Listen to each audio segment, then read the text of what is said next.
we like when says we want a list indicating all the numbers from different ranks and region and gender, so that one we can have it written down. It make it easier and completely respond the question. Very well, Chair. Because this letter comment, so we didn't expect those details, but we are well guided, Chair. If I may proceed with the next issue. So you can proceed to the next one, which is on a small intervention, Chair. Yeah. Chair, the document we need is the document, the names, the rank, and the positions of promotion, not the numbers and regions. We want the details of the people promoted. Yeah, I think that's what I did say. Thank you. And it's agreeable. Yeah. If I may ask for that, the kind of information required is the information that helps the committee look at compliance with national values and in the Constitution. Okay, understood. Chair, on the issue of the proposed amendments on the National Government Coordination Act of 2012, which now I think there is an amendment by the Honorable Malulu Njendi to basically recognize village elders, to create village councils and village units. We've been asked to comment, and first and foremost, the legislative authority of the country is vested in Parliament. Therefore, from a starting point, any member of Parliament is free to introduce legislation and push it through Parliament. And that is our view. But having said that, we also note that the bill is specifically looking at the creation of village elders and how they will be compensated. For us in the ministry, we are looking at reforms around that space to be a little more broader than just a question of amending one or two sections. I've seen in this proposal is section 15 and 17, and I am happy to report to the committee that we already have a draft National Government Coordination Amendment Bill, but it elapsed. It is a proposed legislation of 2021, but because of parliamentary procedures, it elapsed under the previous parliament, the 12th parliament. We have taken the policy position to refurbish, improve on this bill and resubmit it as the executive. And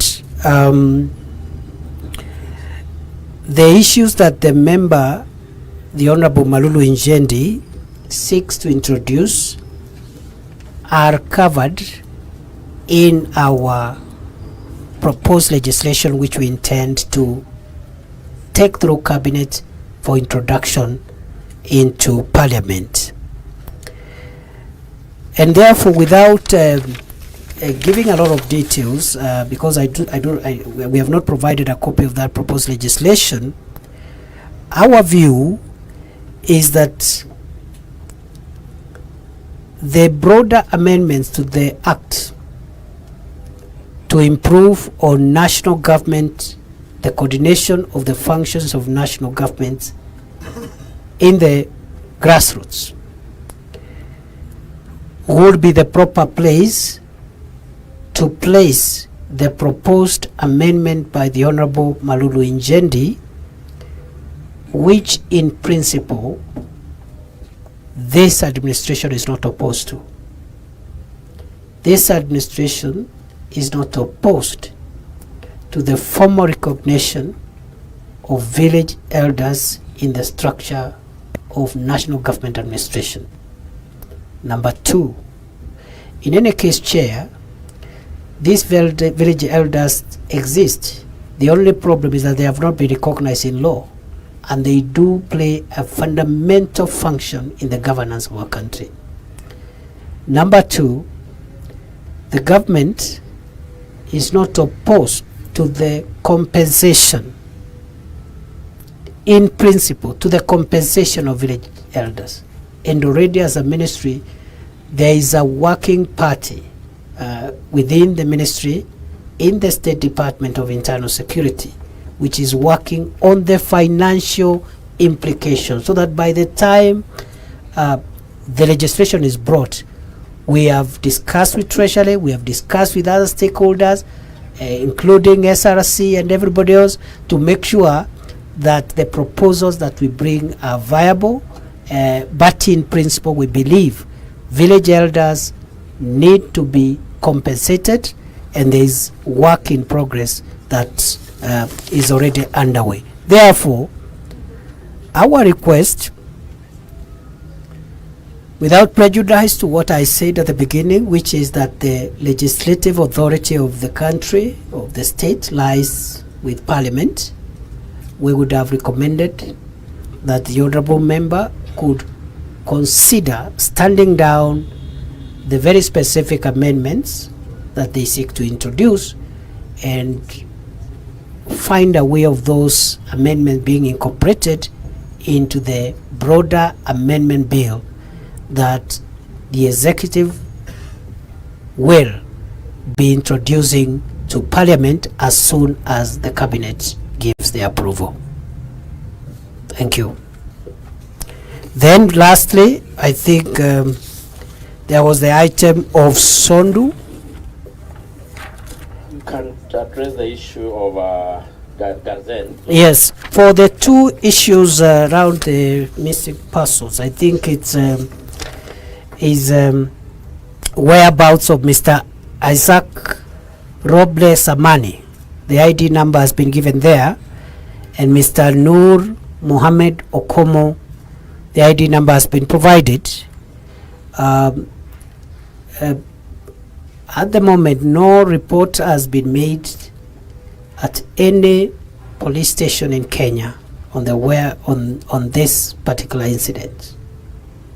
The same applies with regard to the second issue, which is what measures has the government taken to ensure that the said persons are located and reunited with their families.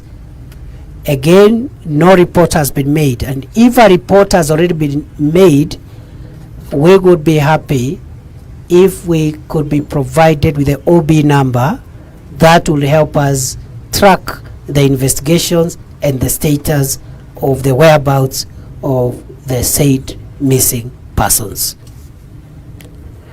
Chair, the last but not least is the matter of Sondu. Very briefly, I would like to say to state as follows. There has been a dispute between Kisumu County and Kericho County on the actual coordinates of the boundary. This dispute is not unique to Kisumu and Kericho. Over 30 counties in Kenya have similar inter-county disputes with regard to the actual coordinates of the boundary between one county and another. So it should be clear that this is not unique to Kisumu and Kericho. And the dispute has been there for a while. What is unique about this particular matter, among others, because as I've said, more than 30 counties are in the same state, in every region of our country.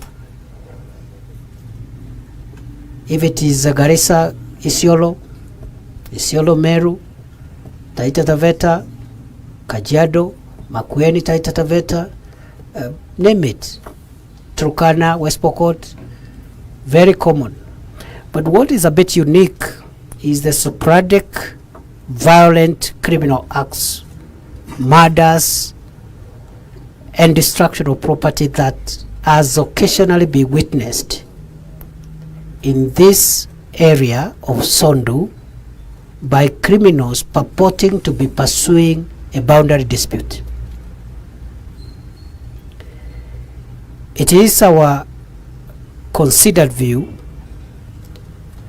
that resolution of disputes of whatever nature, political, boundary, social, must be done peacefully. And therefore, with the incidents that we have seen in the last few months, because I remember, I think around July, there was loss of life again in the same town by criminals who are using that boundary issue. And then, of course, last week, we lost up to 7 people in senseless killing by criminals. Therefore, resolution of disputes must be peaceful. And the fact that the 2 counties have different opinions on where the border coordinates lie is not excuse for murder, arson, and other crimes that have been committed in that area. Unfortunately, it also became clear that some of our law enforcement officers should have acted differently to avert the loss of lives that we have witnessed, especially the last 2 incidents. As a result, therefore, it has been decided that first we must firmly enforce the law, isolate criminals, whether they are from Kericho County or Kisumu County, and deal with them firmly and without mercy. We have deployed anti-riot specialized forces and officers and personnel in that area. And as I said a few days ago, if we need more, we will deploy. If that problem is not contained by the current deployment, we will increase the numbers and the type of officers that we send there. And right now the GSU is already stationed there. And because there were issues of livestock theft, and one wonders what is the connection between the boundary and somebody's cow, we have also on standby in that 2 detachments of the anti-stock theft unit. And their instructions are to be impartial, apolitical, neutral, and ruthlessly isolate, track, arrest, and punish criminals, whether they are from this county or the other county. However, it is true, just like in other counties, the counties have different opinions on where the beacons are. The mandate for doing that lies with the Department of Survey, and we as security agents and the security infrastructure of the country are engaging with the Department of Survey in the Ministry of Lands and other responsible agencies to make sure that the matter between Kericho and Kisumu counties in Sondu is resolved, but peacefully. We insist it must be resolved peacefully. So it's unfortunate that we have had senseless loss of life. The officers who have been deployed there have been instructed to make sure that there is no recurrence of violence whatsoever again in that area, even as we pursue peace building, which also falls within our mandate as the Ministry of Interior. And among the officers I have here is the Secretary for Peace Building, Conflict Management and Disaster Response, Mr. Narengo. So we have said, once there is law and order and criminals are not rampaging and killing people and torching houses, let the peace building processes start operating. And also we believe there is some logic in involving the elected leaders from both counties to help us galvanize sustainable, durable peace among the two neighboring communities. But we have not reached the point of engaging political leaders. We will do so once we confirm that that violence is not recurring, because at the time when that orgy of violence was happening, we were suspecting that perhaps some of the local leaders could have been participating in inciting the public. The investigations are still ongoing, and as soon as we are sure that we know who the suspects are, then we can be able to know who to invite, even from the political leaders, to assist us in building sustainable peace. I submit.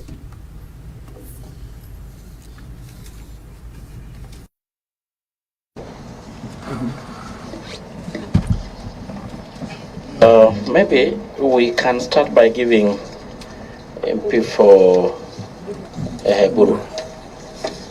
Thank you, Chairman. I appreciate the chance given and the response from the CS.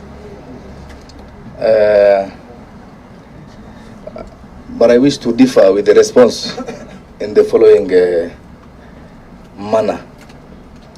One is that the matter was reported in two different police stations. I have the OB number with me. I was going through my phone to exactly get the OB numbers. It was reported at Hola police station by the relatives to the person who was kidnapped. As their representative, I personally took the initiative to report at Parliament police station, and I have the OB number with me. So we have reported in two different police stations. So I want to distance, that is how I want to differ with the response in the first time. Secondly, I want to inform the committee and the CS that after 5 days of being detained, the two persons have been reunited with their families. Because Parliament is a house of record, and it is it's ethical for me as the representative of the people of Bura to also inform of the unfolding and the developments after I have asked for the question. But I want to confirm that the two have been reunited with their families after 5 days of detainment and torture. Chairman, the guy by the name Isaac Roble had two other family members who were detained, who were kidnapped in similar circumstance in 2018. The two have not been found till today. But as for the subject matter, the question that I asked, I'm happy to report that the two have been reunited with their families. Finally, Chair, because of the importance of the response given by the CS on the inter-county issue or boundary, I wish to contribute as follows. I come from Tana River. I represent Bura constituency, which borders KITHURE County. I appreciate the efforts done by the CS and the ministry and in general in undertaking and ensuring that there is peace and stability within our republic. I wish to inform him that he was in Tana River 2 weeks ago and we appreciate his visit, and we welcome him again and again and again. But there is a menace in Tanariva, between Tanariva and Kitui. There's a saying that says that the absence of war doesn't mean there is peace. Between Kitui and Tanariva, Kitui County government has gone ahead in constructing police stations in areas where there are disputes, in areas where as Tanariva County leaders, we believe it is in Tanariva County. We are peace-loving people. My women rep there has taken the matter to court, and we are together pursuing this matter in a very peaceful manner. I wanted to bring to the attention of the committee and to the attention of the CS that we are kindly requesting for your intervention and your immediate response on the same issue before it escalates to a different thing altogether. Thank you. I submit.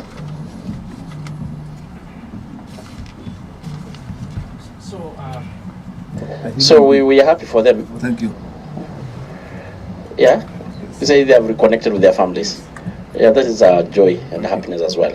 So when I see us, so that we can able to see whether we can take shortest time possible, we are going to let members take it to a plenary, and we'll ask every member at least 1 minute. We had the speaker has given us up to 3:30, so that is less than an hour. And I will start by just about 3 or so, because I think you clearly stated the issue of the procedure normally under the provision of is it 40 what? Article 40 248 81, yeah, which is talked about give the National Security Council the mandate to deploy the security forces. Maybe you should been a little bit give a procedure. What start first? Is it a request from the Haiti, then National Security Council, Parliament, in that order? For the purpose, Kenyans want to know. Secondly, you talked about currently we have our officers in Southern Sudan. Maybe you could have given the number. How many are they? And when were they deployed? Thirdly, we are sending 1,000 plus for a period of 1 year, probably even with a renewal. And we are aware that for the last 1 year, we have not recruited any officers. And of course, the IG knows this. With the normal natural attrition, of course, we already have a big shortage. Then we are sending the officers again. We have also to be alive with the current insecurity situation in the country. The CS should be able to tell us, this committee and the country, what should be the plans of replacing the officers to take up the duties of the officer that could be going to Haiti. I think maybe the three, and I give the vice in this order 1 minute each, and you can just list them down. You're going to take a round of one. Today, list all of them, or 333 like that, then we. You are strong, that way. You can, or we because I of can time. answer in 2 minutes all the questions that have been raised. Tanariva and yours, and then the next like that. Or we do 4. We could do all, Chair. Let's do all. I know your capacity. Yes, is strong. Yeah. And he was our colleague, and we know his stamina. And by the way, you should appreciate why we learned majority of all this, because we appreciate how busy you are, that the country needs you any other given time. So we thought we better lump instead of calling you this day, another day, another day. So it is in consideration of that we put all this in 1 day. So let's just have all of them, then you try to respond to all of them. But members, be brief. Thank you very much, Chair. CS, thank you for those responses. First of all, on this thing of Haiti, from my background, I may be seeing it different from my colleagues, that I will allow deployment of our troops to Haiti? Because of experience, because of the nature of the international system, that our people also must be engaged with hard times around the world. So for that reason, maybe I'll think differently from even any other second person. But my questions are this.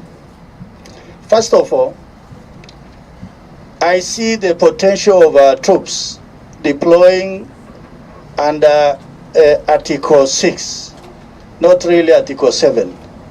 Not peacekeeping, but peace enforcement.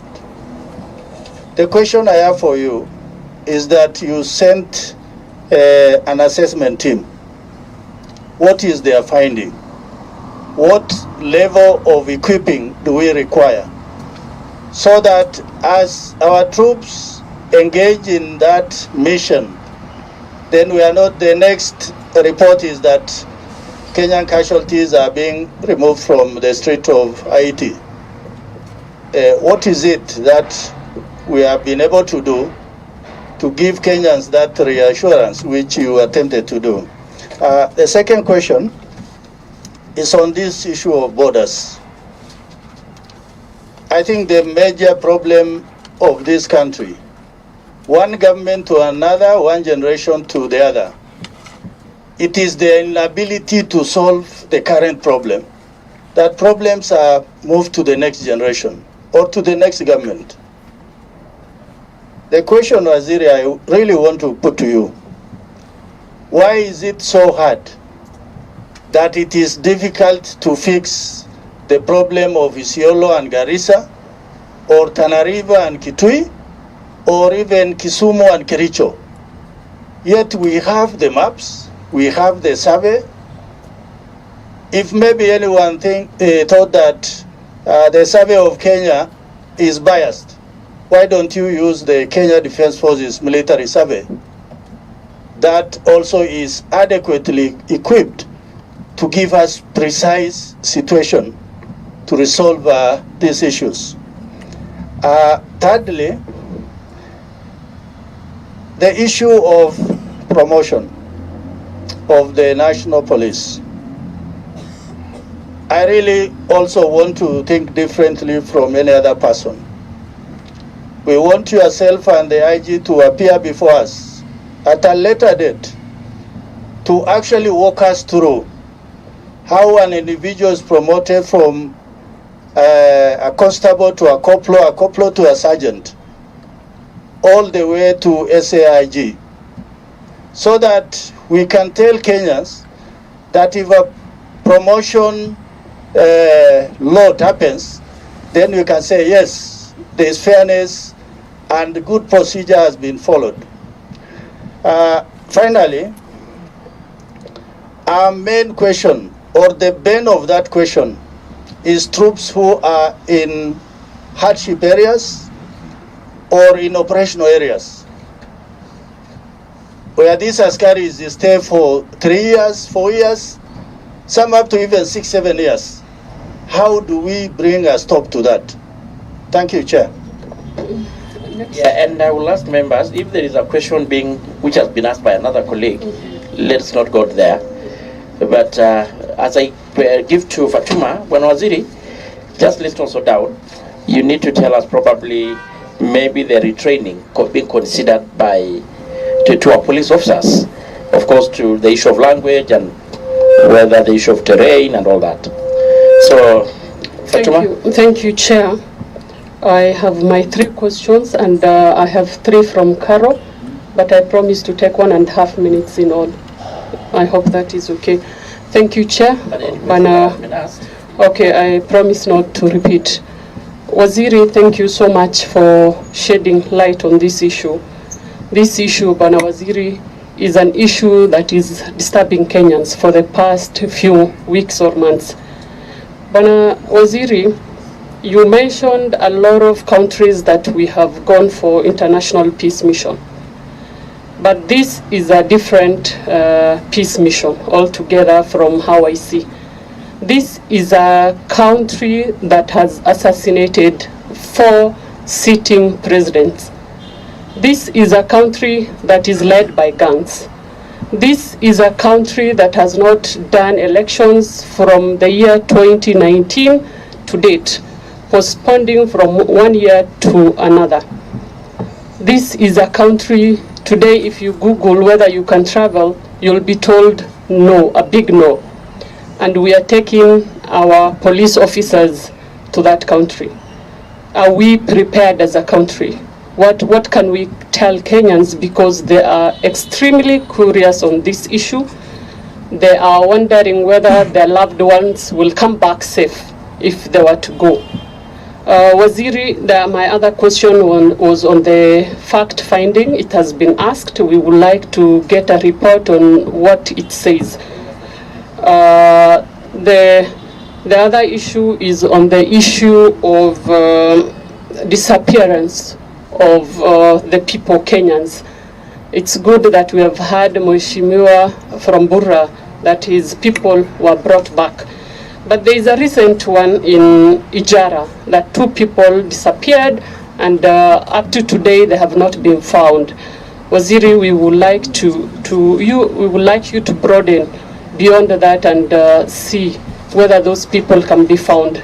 Our people are not safe anymore.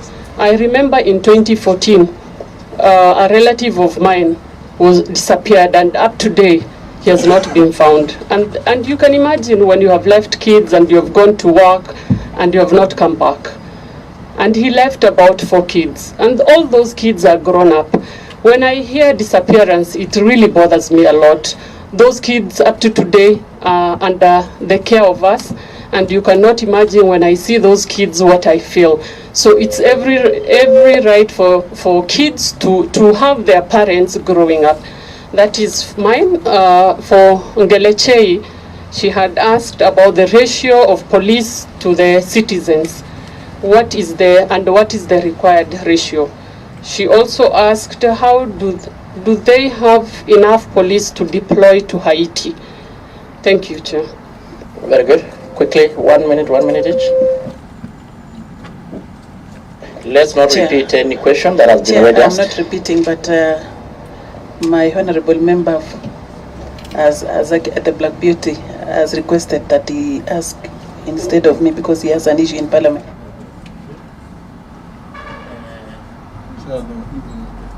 The request is that he asks before you go back to them. He has a question on the floor, he wants to leave. Yeah. Yes, Chair. Thank you, Chair. And I want to thank my colleagues because we share and many times. Chair, kindly let us know who the Black Beauty is, because when we were introducing ourselves, there was nobody introduced as Black Beauty. There's no doubt about that. Chair, you don't have to answer to that. Chair, I want to thank my colleagues who have given me time to speak for myself and on their behalf. And Chair, I want to say that sometimes it is good to disappear and to reappear, because sometimes disappearing is better than dying.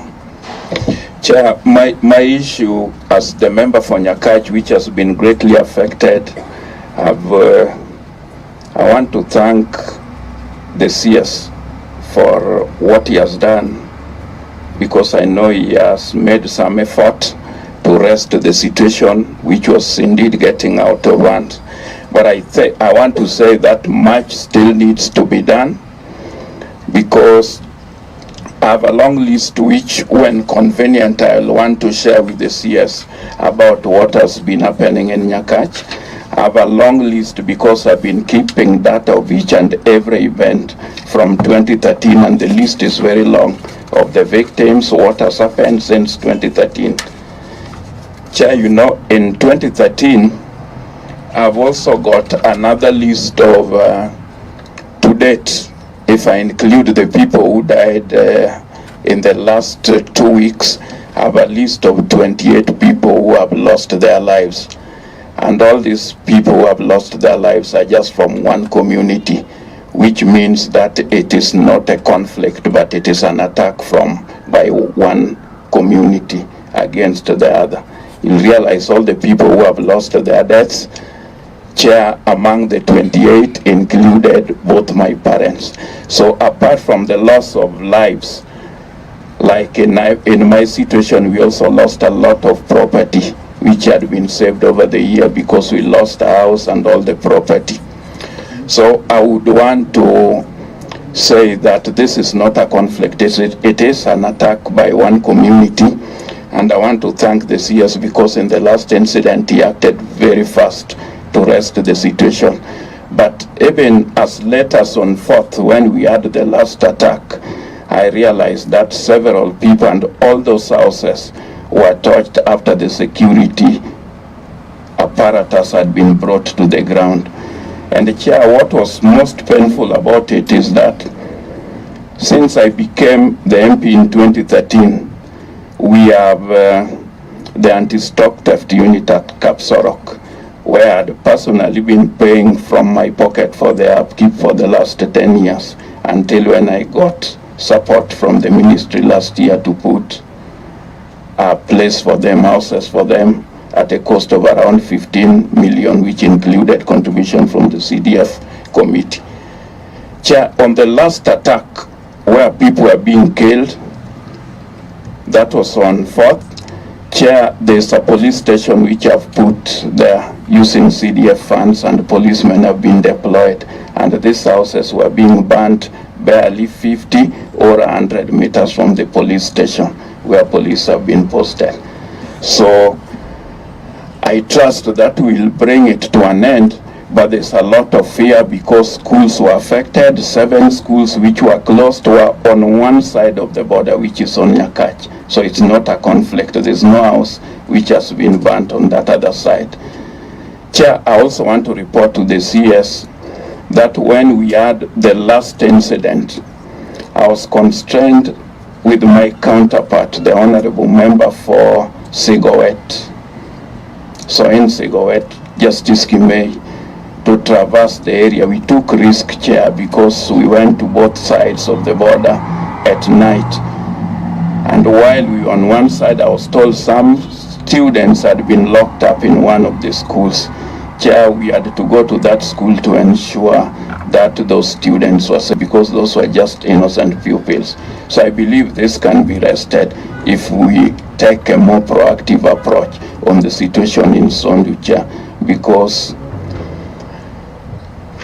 schools have been affected, and even if we purport that they've been reopened, there's a lot of fear given that some of these victims were innocent teachers. So you could imagine how the school fraternity are feeling about it. I've got a long list of all these incidents, people who have died, because I keep data when I was here, which data occasionally you might not get from the security apparatus because they might not want to give you the actual information that there's problem on the ground. The people in Kisumu and Kericho border in the region which is affected have lived in peace for a very long time. During the last attacks, I indeed got information that youths were being ferried from a place called Sosiot, which is a far distance. The people who live locally around know each other, and sometimes they don't attack. So let us identify these gangs who sometimes invoke situations and harvest out of the chaos. And they are known, the businessmen are known. We know some of the leaders, like there's an excellency around there, somebody who calls himself an excellency, who has been voted, and we know the remarks, and I know has been put on the radar. So let us be seen to be acting and go against every individual who was incited. We have a lot of people who have lost their lives, Chair. I had to travel to Nairobi simply because of this meeting, because I've been in the village. I've not attended Parliament this week because I'm addressing those situations. Chair, I was not born to be poor, but I'm being forced to be poor because some people are sleeping on the duty. Just like you have been paying for what the government is supposed to be paid for 10 years, for 80 police officers for where they've been staying. Chair, last week I was in Nyabondo. Apart from the dead, there are victims who are languishing in hospital, and some of them are people of old age. So there are people who are languishing. I had to pay hospital bills in Nyabondo, getting my friends to pay those bills. I have to look for money to go and help these people bury their dead.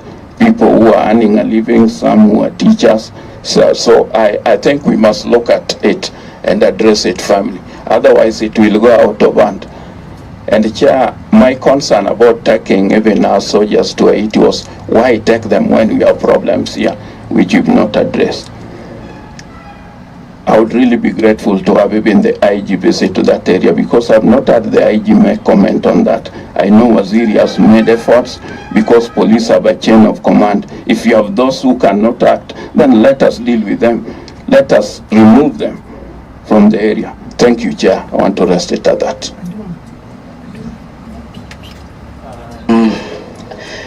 Of course, it's the first time I've ever had Mheshimiwa Duma talking for that long. Been a member of this committee for quite some time, so it's something very emotive. So I don't know. Suppose you respond the 4 or the 5 first. Yes. Okay, Chair, I'll try and summarize, and maybe IG can add whatever gaps I may feel, I may leave. One, what is the procedure?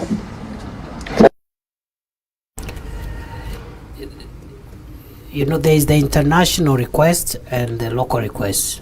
Under international law, a request can come directly from the requesting country to another friendly country for assistance of a military or peace enforcement or peace support nature. Alternatively, under international law, a request can come through the United Nations Security Council or through the regional arrangements which are in place in different regions of the world. For example, in this part of the world, the African Union or the regional economic communities, EAC is not very active. Increasingly now we have a East African standby force, but I think West Africa has been very vibrant in terms of regional arrangements. So when the request comes from either the United Nations or the regional arrangements, United Nations under Chapter 7 of the Charter or Chapter 6, regional arrangements under Chapter 8 of the Charter, then the law of the receiving country, the country which has been requested, starts operating. And that's why we are saying, for us, because the request has already been done and the legal backing internationally provided, what remains now is the backing of the local law. The starting point is, the first item is the National Security Council meeting to consider the request.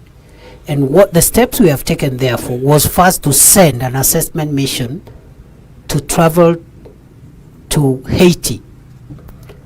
And from our side, DIG Gabo was in that delegation and many other officers.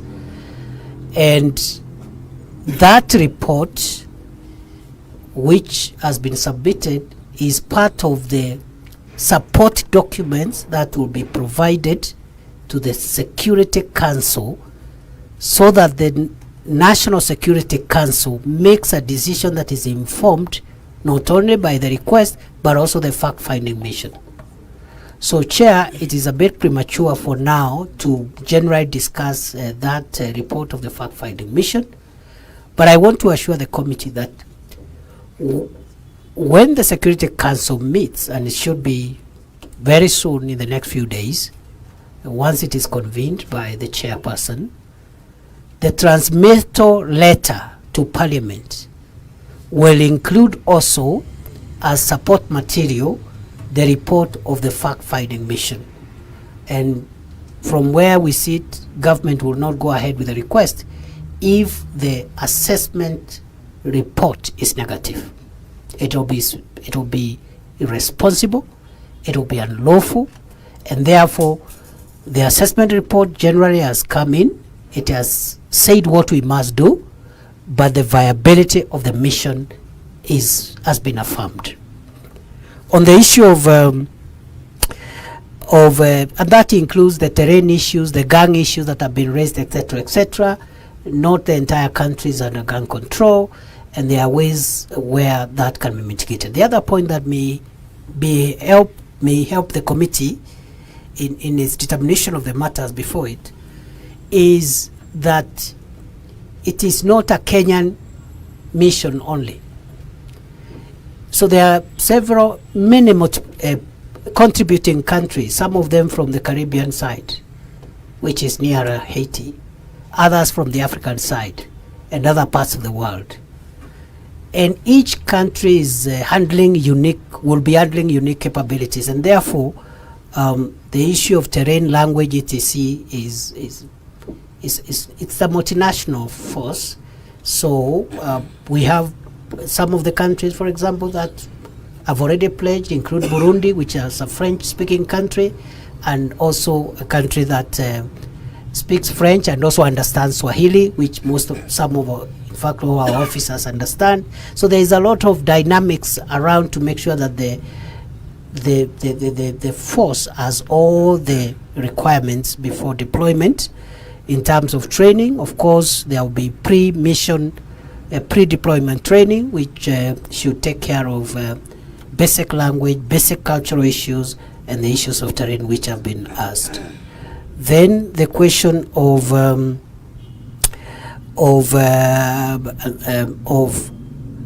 this Haiti,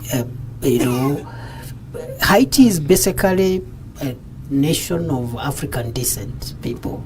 In fact, all of them look like many of us in this room. They look like the member for Nyakach, many of them. and Chair, with a lot of respect, they look like us. They look like us. They originated from this continent, and so that difference, which could be in distance, may not be there in terms of our shared heritage. In any case, this is a UN mission, and we are all part of the human family and our shared humanity. The other one is on promotions. The boundaries issue, which was raised by the Honorable Didoraso, Vice Chair, on boundaries. Boundaries are very emotive matters, and both international and even subnational boundaries all over the world, not just in Kenya. So some of these issues have to be resolved in a manner that we carry along communities, because it's one thing to say the boundary is here, but it's another to be able to carry a sustainable coexistence among communities. And that's why we are very careful to say that these discussions can go on so long as there is no an order. The problem comes when people want to use violence to process the dispute, and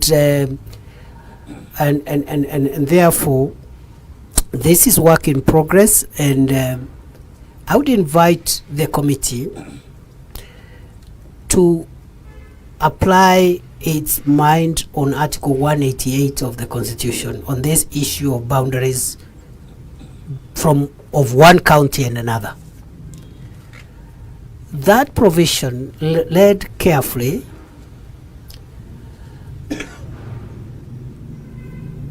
requires the country to set up a unique institution on inter-county boundaries. And therefore, it is beyond the Survey Department and the Minister of Interior to determine boundaries between counties after the 2010 Constitution. The Boundaries Commission, which is envisaged under Article 188, is not the IEBC. And courts have already made determinations to that effect. The IBC deals with electoral boundaries, wards and constituencies. Boundary disputes must be canvassed before a different commission on boundaries, and we've never set up that commission to start with. And in any case, when that commission makes a decision which has implications on a boundary between one county and another, the matter goes to both houses of parliament, which must adopt with 2/3 majority. So it's not a very easy thing. The other issue which has been asked is whether we have enough police officers, and the answer is yes. The IG will add to that. But the other day he was giving us figures, and he's saying Tanzania, for example, if you look at our neighbor Tanzania, the number of officers they have versus the population, Kenya is doing almost double. We have enough officers, and from this space, what really matters is not even the numbers, it is the capabilities. And that's why increasingly from 2014, Kenya has invested heavily in special training for special units to deal with complicated crimes like terror and banditry.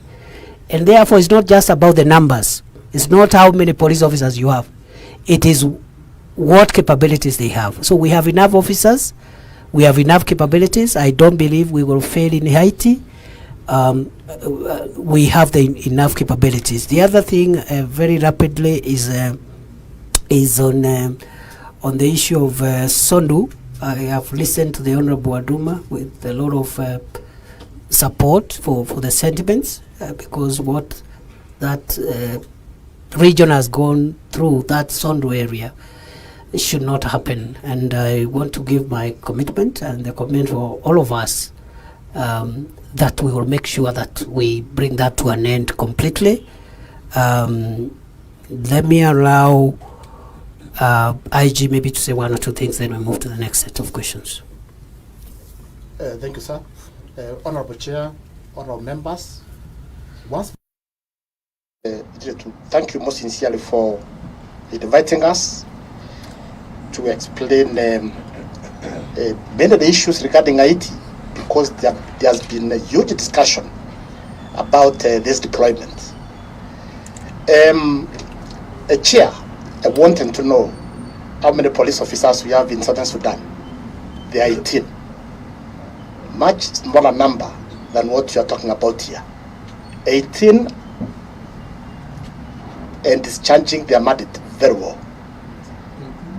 18. In Somali, we have 39.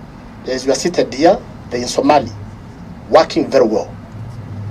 DRC, we have 9, serving very well. Therefore, Chair, may we know what that number of officers are doing in terms of specific mandate in the countries?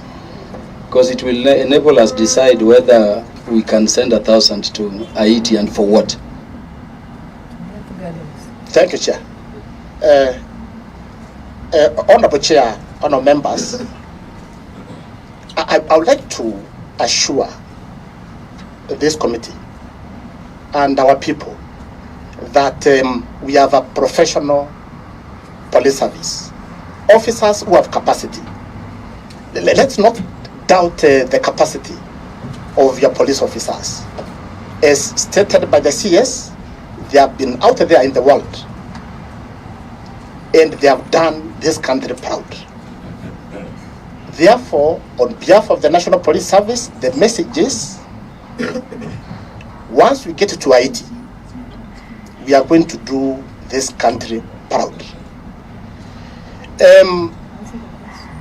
Honorable Chair. Chair, point of order. We'd like the IG to kindly ask the question specifically put to him by Honorable. Specifically put to him by Honorable Kaluma, as opposed to praising the professionalism of the police. We'll let him finish. Probably he was ending there. Chair, it's like you're reading my mind. I was ending there. Chair, I'll get to some stage, get to respond to my good friend Honorable Karuma. However, Honorable Chair, before we make a decision to deploy, there is a lot of planning, and that's why we said send very senior officers to Haiti to assess the situation there. There is an existing police force in Haiti, and we are going to work closer with them.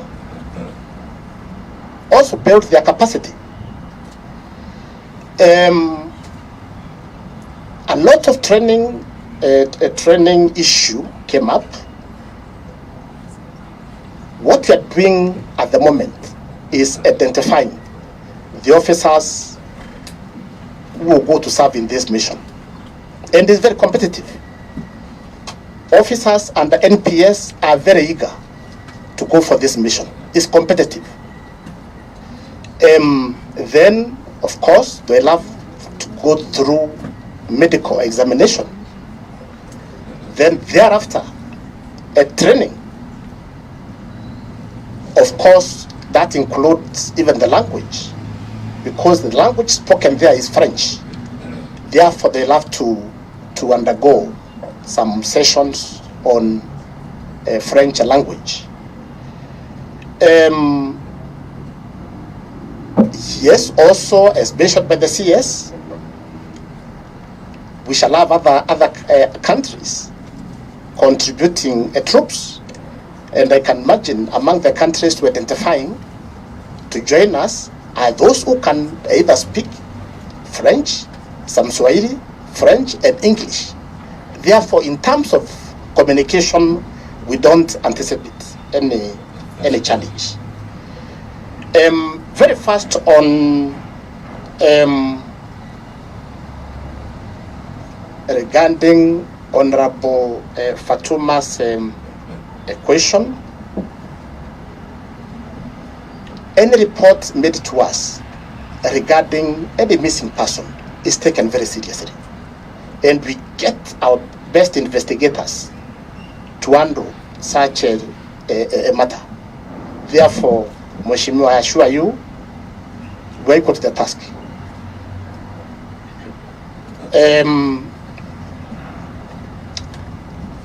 A promotion policy, yes, the policy is there, Vice Chair, and we shall present that to you.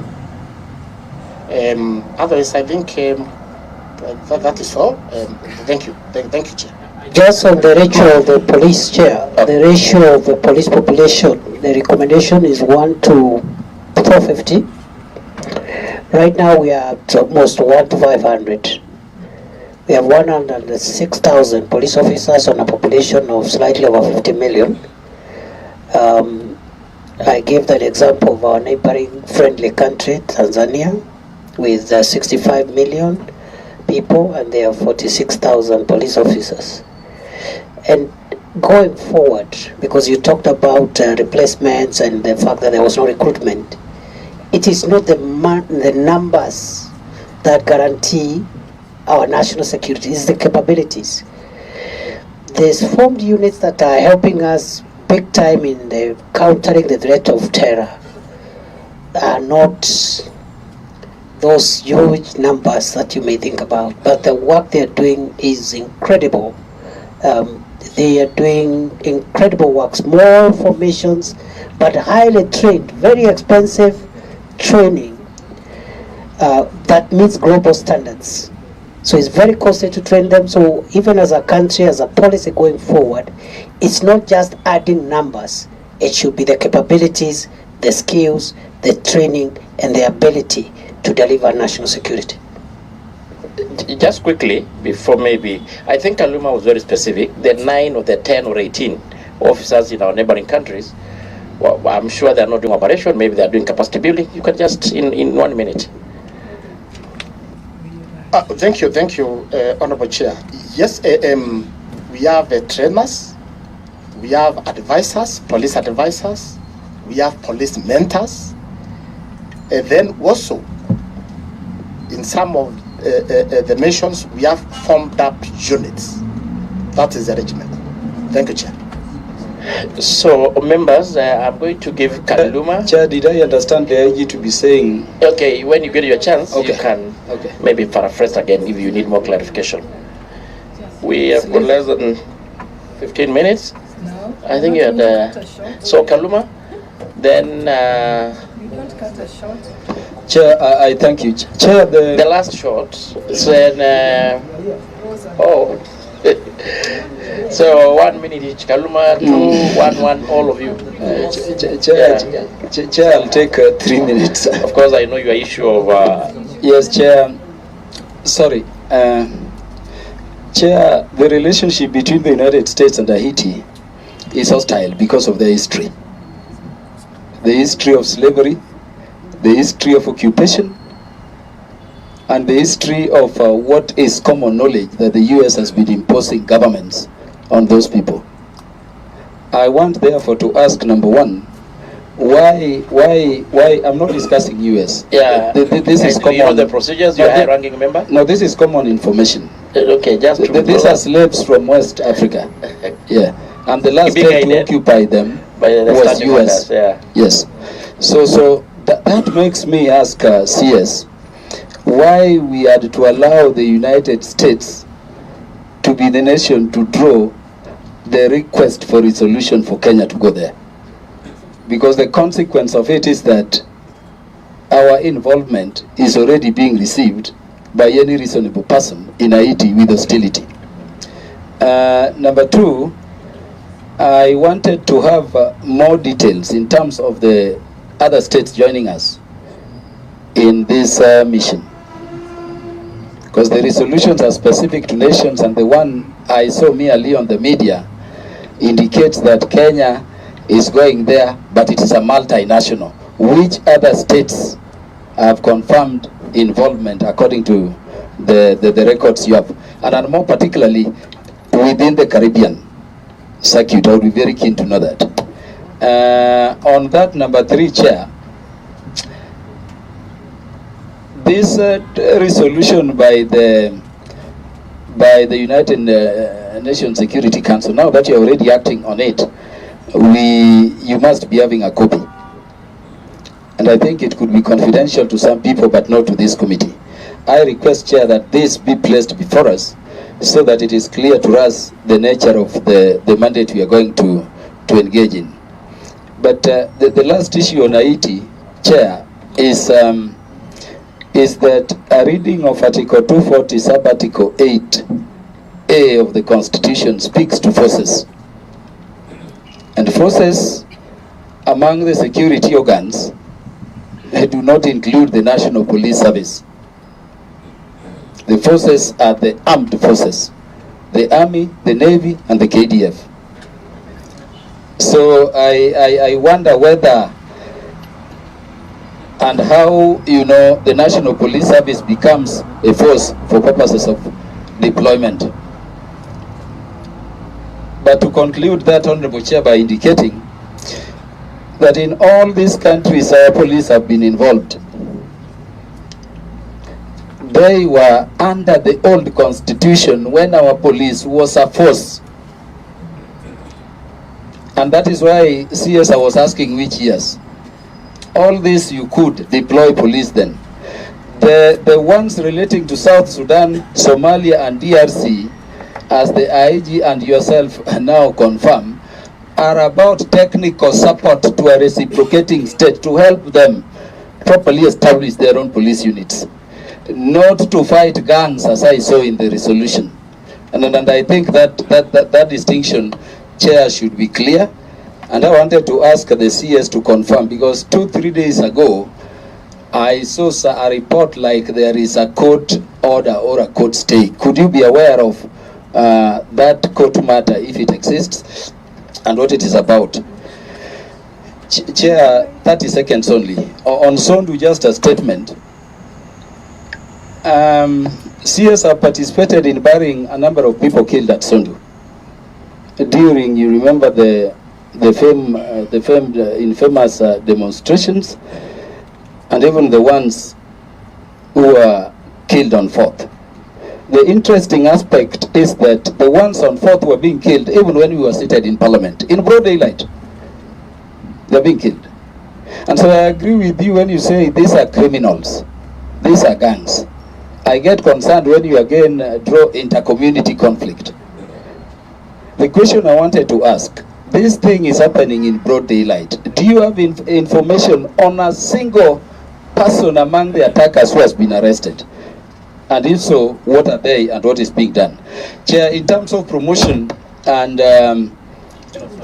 promotion transfers, Chair, after we invited the CS and the team here, you remember I asked a specific question on this matter in the House, and it was directed to the National Police Service Commission, because I'm one person who holds the view as the CS that if the IG is exercising any mandate to promote or transfer, it is on a delegation from the commission. Otherwise, it is a mandate of the commission, not the mandate of the IG.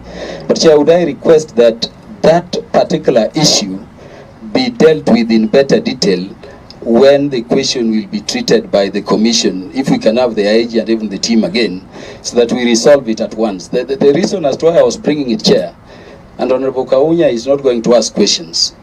CS, we interact with the police, and particularly in the last parliament, we did engage with the police a lot. We engaged a lot. I will not go to personal issues on this, but Chair, when we were at Ijara, we found young men who had been at that station for over 17 years, from the time of recruitment. When we were in Mandera, and Honorable Kaunya would confirm, we got officers who had been in Mandera since recruitment for 23 years.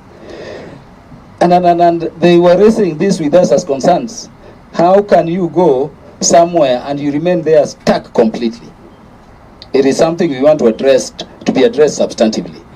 I have cases which I've mentioned with you, IG, of people against even the declaration you are making as the interior CS yesterday or the other day, who have been in stations for over 8 years, and we are still being told they have been there, and I'm happy the IG is smiling about it. So let us deal with this issue in better detail, Chair, because we could not and we cannot satisfactorily deal with it. There's a very big concern that we have people sleeping in darkness for all that time. They can't be transferred, they can't be promoted, and yet the National Police Service Order speaks differently to those matters. I thank you, Chair. Chair, thank you. Please, 1 minute each. Thank you, Chair. Yeah, I'm last but an equal member of this committee. He had spoken on your behalf. Chair, nobody speaks on my behalf because I represent a constituency, please. Point of order, please. Okay. Chair, I thank you for this opportunity. Chair, I'm not trained in international diplomacy, but common sense tells me that this is a showcase of putting the cart before the horse. First, the authorities of Kenya makes public the intention of deploying 1,000 police officers to Haiti. Then, in the words of the CS, a commitment is made. And then, the authority or approval of Parliament is sought. What if, and I hope Parliament will not approve, what if Parliament then does not approve? Isn't it putting the country in a bad state? The CS has already quoted extensively on the powers that the Constitution gives the Haiti intention. And I believe what he has said. But I also look at the Police Act. The Police Act that actually gives life or breathes life to the Constitution, what the Constitution says. And if you look at 108(1), it clearly states that the President may, on the application of a government of a reciprocating country, order such number of police officers as the President may think fit to proceed to that country for service therein of the purpose of assisting the police service of that country in a temporary emergency. We know, like my sister has already outlined, the situation of Haiti over so many years. So what is happening in Haiti now is not a temporary emergency. What will you do with that part of the law? I want to say that recently, and I think it was yesterday, you did make the declaration that no police officer who has served for 3 years or more than 3 years, or any police officer who has served in one police station for more than 3 years must be moved.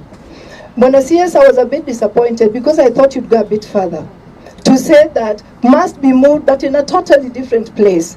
Because you know the situation we've had in Kisumu County, where we have police officers who've served for close to 10 years within the same county, sometimes within the same place. Buyu, kindly, I think the issue of officers transfer and overstayed had been already raised listen, mine is a different point. We are talking about police officers, but it's a different point. It's okay, so but I we say would request, a question that has been already raised by the but member. it's on a different point. It's not the same question. It's the same thing, Mheshimiwa. So I'm requesting, could those police officers, even if they're being moved to different stations, can it be stations away from the locality where they've been serving? I think then that declaration will be more impactful. In terms of Sondu, Bwana CS, I've shared with you some live videos of political leaders actually talking and inciting their people. Bwana CS, it's just not important to transfer police officers, because a lot of that instigation comes from us political leaders. Kindly let us know, what steps are you taking to deal with us, because we are the ones who are inciting most of those border clashes. I thank you. Kaunya, 1 minute, at least 1 minute, and kindly, a question that has been already asked by a colleague, let's not repeat it. Thank you, Chair. Chair, just 2 short questions. One, Waziri, I want to appreciate your comment on Sondu, that actually these are criminals. But I would wish to know what action has been taken to law enforcers who did not act to protect life. Waziri's part of that question is related to some incidences when they are repeated several times and we don't take action on those who are supposed to take action. Again, we'll have a problem. The second question, Chair, I think on the issue of Haiti, the House will deal with it when it comes. But I would wish to talk about the police transfers, promotions, very, very briefly. My opinion, and I think Waziri, you've rightly commented, and I watched your response to the Senate, that police officers by procedure should serve in a station for 3 years. And the promotions are also well stated in the procedures. But I wanted to ask a question, Waziri. Do you consider this to be a reform issue? Because you indicated some of this will be dealt with the reform. If so, I want to disagree, Waziri, that the issue of police transfers, the issue of police promotions are more of an administrative action. And I know that because most of the issues relating, the procedures are laid out. And I think because the procedures are laid out, the officers who are supposed to implement should implement what is there. So the question of not implementing then should be action on the officers who do not want to carry out the transfers of officers of our state and the promotions of those who are due based on the requirements. Thank you.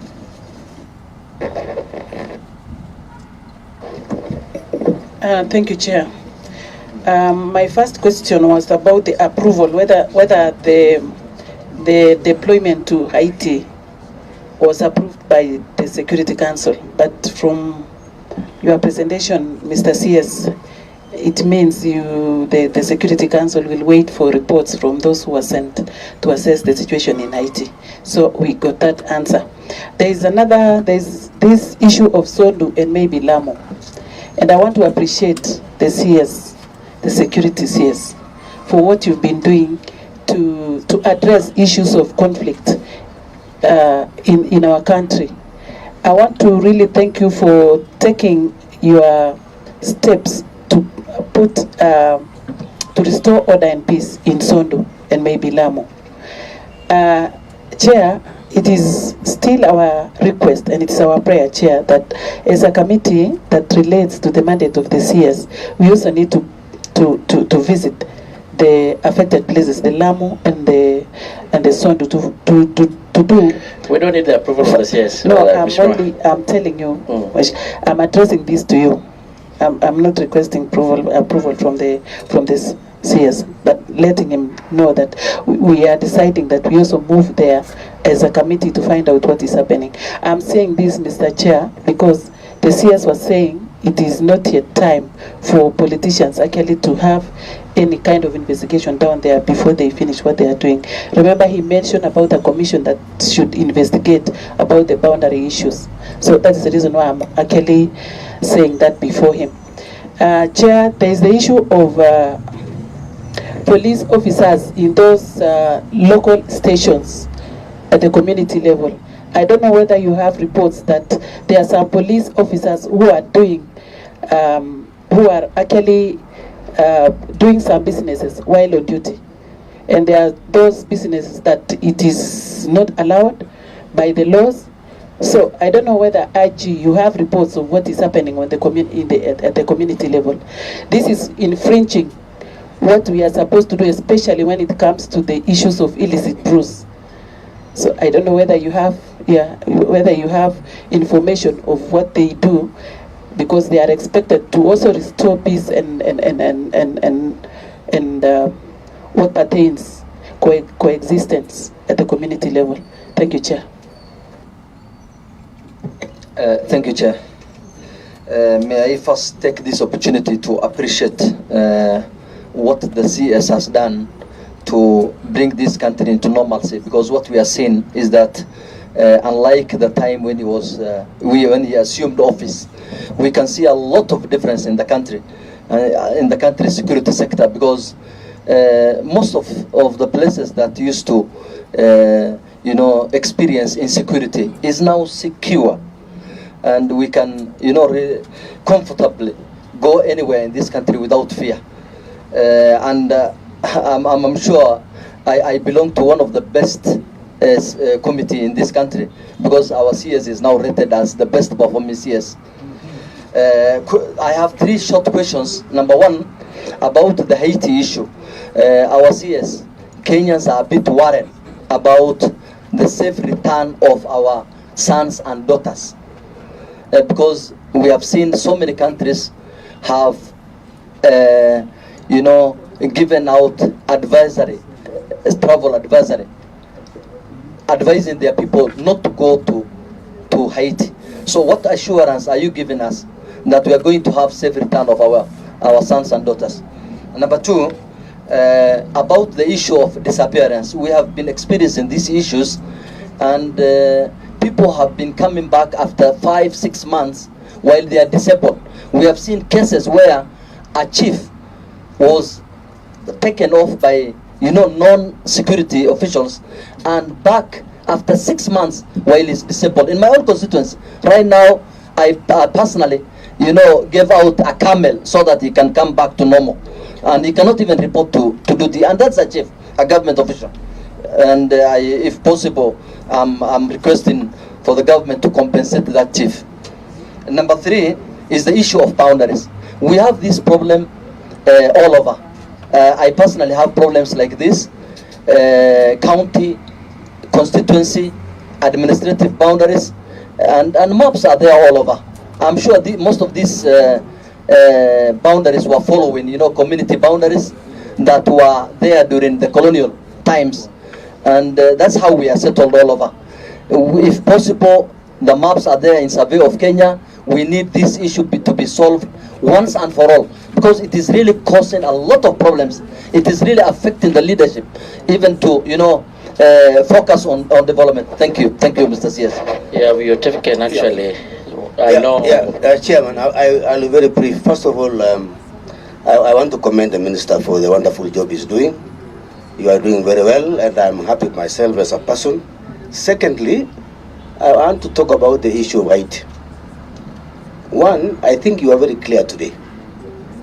I think what is lacking in this country, Wasiri, is lack of preparing the nation. We must prepare the nation.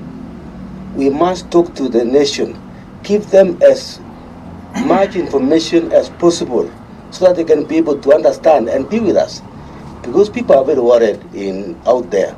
But today, I think you are very clear in what you are saying, and I'm very happy. Secondly, Wasiri, you know I was the High Commissioner in Nigeria sometimes back. And I want to give this as a testimony that I was covering part of Nigeria, of Liberia, and Sierra Leone. And I visited those two countries to talk to our officers who were there.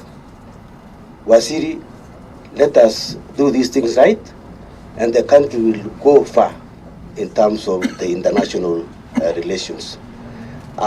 People in Nigeria, in Algeria, in Sierra Leone are very happy with Kenyans who have served in those nations. And I'm very sure if we do this thing properly, we are going to take our country forward.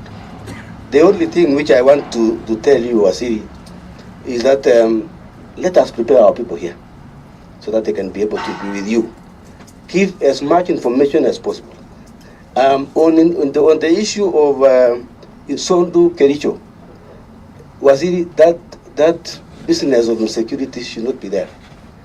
The Kipsigis and the lower people have lived for a very long time. The problem I'm asking myself is, we have a security committee in that place. What did they know? Because when I was there, we used to get information on the almost happenings in the area. Was in there some information, there's reports on the information of what was going to happen. Now, on these officers who are going to be transferred, I thought they were going to be, first of all, to be asked why they failed to do what they were going to do, so that they can be punished if they made a mistake. That's what I believe myself. They must be taken, they must take account of what they are doing.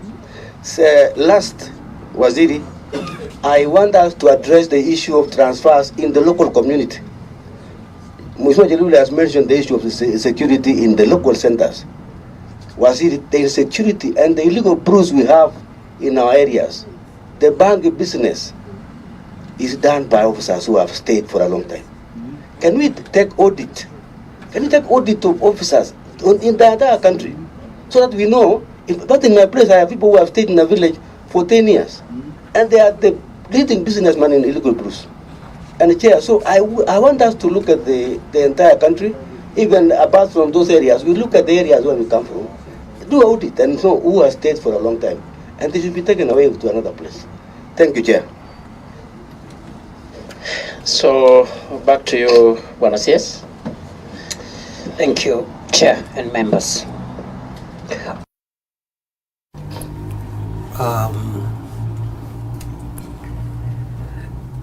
The issue of this mission to Haiti,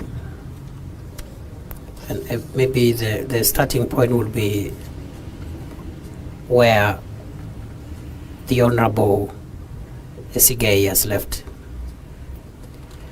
That much of the sentiments that are coming out is because the people of Kenya would like an explanation and information on the deployment. I want to promise on behalf of government that on a matter as monumental as this one, the government will be transparent and will provide as much information to the people of Kenya as possible so that we carry the country alongside. It is not just a decision you make and just enforce it. So I agree fully. Now, the Honorable Kaluma asked about the relations between Haiti and the US and made the comments he made and asked why the US was the sponsor of the resolution that was adopted. But from where we sit, you know, we don't control the UN procedures. And for us, what mattered, because it was a condition when the request was made, we put a condition that we cannot allow deployment as Kenya unless it has legal backing of the United Nations Security Council. So we could not control who brings the resolution, but we were careful to get approval. Members and the country may want to know that out of the 15 members of the National UN Security Council, none of them opposed. There were only 2 members that abstained, Russia and China. And even the abstentions were not opposed to the deployment or the leadership of Kenya in the mission. They just required, their delegations were requiring more details, which have since been provided. And members may want to know that as we speak, even the 2 members of the UN Security Council that abstained from taking the vote are supporting the mission in terms of resources and so forth. The other question was on which countries. The process is ongoing. As I said, it's still at the preliminary stage, but the countries that have offered to provide troops include Burundi, Senegal, Mauritius, Chad, Paraguay, Cuba, and Grenada as we speak. But the diplomatic engagements are ongoing. But from that corner, and Chile, sorry, I forgot, Chile from CARICOM countries. In fact, the entire membership of the regional intergovernmental organization to which Haiti belongs is called CARICOM. The entire membership of CARICOM countries is in support of this mission, the neighbors of Haiti. But in terms of countries which have offered to give troops, Chile, Paraguay, Cuba, and Grenada have offered to provide troops, to give it a regional support. But the entire... To give troops or police? Those are sentiments. You know, this is a deployment, and therefore troops as used in this, and I suspect why the Honorable Karuma is asking that question is because of the answer I'm about to give on the other question he asked. Let me say that they will give that number of officers. Chile, Paraguay, Grenada, Cuba have already offered to provide officers for deployment. The other question was on the use of the word forces in Article 240, paragraph 8, which I think is semantic, because we deliberately avoided using the word force just for sentimental reasons as a country, because of the experience Kenyans had, and they decided the Kenya Police Force will be called Kenya Police Service, and the reasons were given. For all intents and purposes, the organs of national security, once if I look at the organs, the deployment of organs of national security, be they KDF, NPS, or NIS, because even for the NIS, which is the most reclusive of the organs of national security, it may be necessary for national security strategic interests to do external deployment because of external and internal intelligence needs of the country. So our interpretation is that the word forces there is not limited to the Kenya Defence Forces. If that was the intention, the drafters of Article 240 would have said so.